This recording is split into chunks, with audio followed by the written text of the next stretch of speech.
something that will save you a lot of time, energy, keep you from getting hurt, keep you from like going down rabbit holes for your body and your training. And honestly, just like this has just saved people a lot of pain. And I'm gonna this concept is not my own concept. This is a pretty well-known rehab concept, except we don't implement it very well, right? So you basically have load, which I will explain more in a second, and then you have capacity, right? So just think about this as like, what are you able to do, and then how much you are doing, right? Load is made up of volume,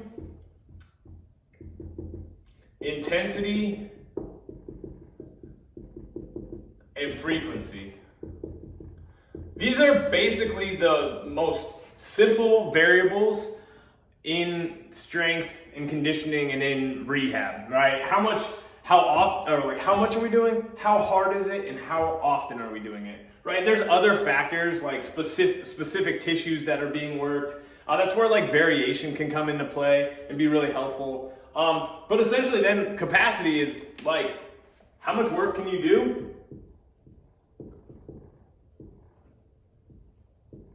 I'm just gonna say, can you tolerate? And then like your ability to adapt. And I'm gonna say ability to adapt. So your ability to adapt. And the ability to adapt is based on all the stressors of your life.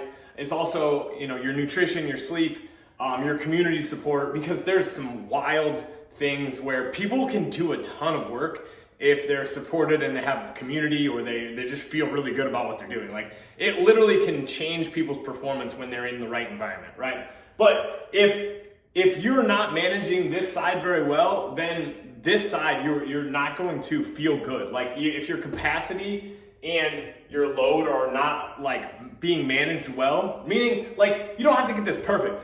Sometimes you will do more than you are capable of. You will get feedback from your body that says, hey, that was a little bit much.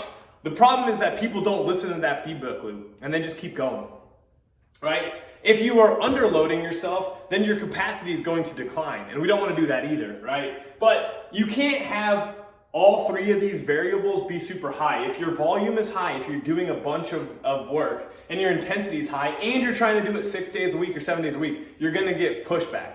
It all depends on your capacity, but most people can't train at their 90% on a regular basis. But if your volume is relatively low, and you're doing intense work, then you might be able to do it more frequently, right? If your intensity is low and you're doing a lot of volume, you could probably do it frequently. If your volume and intensity are both high, you're probably gonna have to take more rest, right? So understanding this is key to really getting where you wanna go from an athletic performance standpoint, from success in the gym, and also just not having pain and injury hold you back on a regular basis.